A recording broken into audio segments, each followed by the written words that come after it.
रूस और यूक्रेन के दरमियान शुरू हुई जंग के बाद यूक्रेन में रहने वाले हिंदुस्तानियों के वतन वापसी का सिलसिला जारी है। कल देर रात पानीपत की रहने वाली निशा वर्मा भी अपने घर को लौटी। घर पहुंचते ही घर वालों को बेटी को गले लगा लिया। निशा ने कहा कि इन्हें कोई दिक्कत नहीं हुई। यहां तक पहुंचने में हर कदम पर हुकूमत हिंद की जानिब से इन्हें मदद और गाइडेंस मिलता रहा।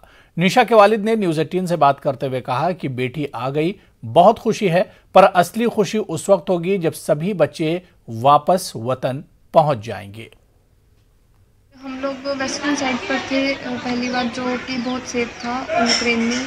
उसके बाद हम लोगों को बस में बिठाया गया जिसमें आगे हिंदुस्तान का झंडा फ्लैग वहाँ पर बस के आगे, सभी बसेस के आगे लगाया जा रहा है और हम लोग भी वैसे ही बस में उतर आए। उसके बाद फिर हम लोगों को बॉर्डर क्रॉस करना था जिसमें हमें बहुत आसानी हुई हमारे फ्लैग के साथ, इंडियन फ्लैग के साथ। यानी गवर्नमेंट ने मदद किया? जी बिल्कुल मदद की। इंडियन एम्बेसी ने भी हमारी मदद की, गवर्नमेंट ने भी मदद की। उसके बाद फिर हम लोग जोहानी बॉर्डर पर पहुँचे हंगरी में। उसके बाद वहाँ पर इंडियन एम्बेसी के लोग थे जिन्होंने हमारी बुदापेस्ट जाने में भी मदद की।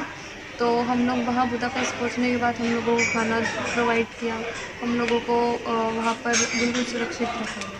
सर, बच्ची आई है, थोड़ा संतुष्टि है, लेकिन पूरी संतुष्टि उस समय होगी जब हमारे जो सारे बच्चे हैं, जितने भी इंडिया के बच्चे हैं, वो सारे जब आएंगे तब पूरी तरह से मैं खुश होऊंगा, संतुष्ट होऊंगा। मेंटली प्रेशर था सर उस समय दिमाग पे कि बच्चों को निकालना है, और अब जब बच्चे आ गए हैं तो अब और ज़्यादा बल्कि प्रेशर हो गया है, जिस हिसाब से वहाँ रशिया और यूक्रेन में क्राइसिस बढ़ रहे हैं। यूक्रेन में हिंदुस्तानी तालिब इल्म नवीन की मौत के सोग में बुलंदशहर में तलबा ने खिराज अकीदत पेश किया और कैंडल जलाकर अपने गम का इजहार किया। बुलंदशहर के तलबा और तालिबात ने कहा कि यूक्रेन में फंसे हिंदुस्तानी तलबा को वापस मुल्क लाने के लिए सरकार हर मुमकिन कोशिश करे। अगर फौज भेजने की जरूरत पड़े तो हिंदुस्तानी हुकूमत अपनी फौज भेजे, लेकिन हर सूरत में तलबा की बाहिफाजत वापसी को यकीनी बनाया जाए।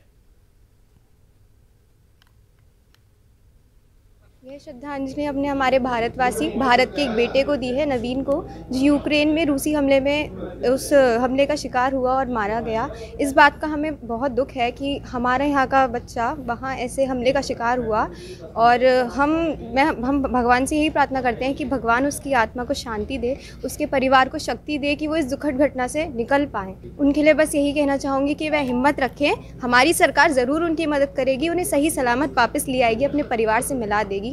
बस वह धीरज रखें और हम पूरी कोशिश करेंगे कि जैसे एक की श्रद्धांजलि हमें ऐसे देनी पड़ रही है, हमें और किसी की ना देनी पड़े। हमने ये हमारे भारतीय विद्यार्थी नवीन जो कि यूक्रेन में रूसी हमले में मारे गए हैं, उनको श्रद्धांजलि दी है कि भगवान उनकी आत्मा को शांति दे और उनके परिवार को शक्ति दे कि वो इस दुखद घड़ी से बाहर आ सकें और आगे बढ़ सकें। हम भारत सरकार से सिर्फ यही अपील करना चाहते हैं कि जितनी जल्दी हो सके उतनी जल्दी हमारे बाकी के भारत निवासियों को, हमारे साथियों को और छात्रों को वहाँ से बचाकर वापस लाया जाए, और जितना हो सके यूक्रेन की मदद करी जाए और हमारी सेनाओं को भी वहाँ भेजा जाए।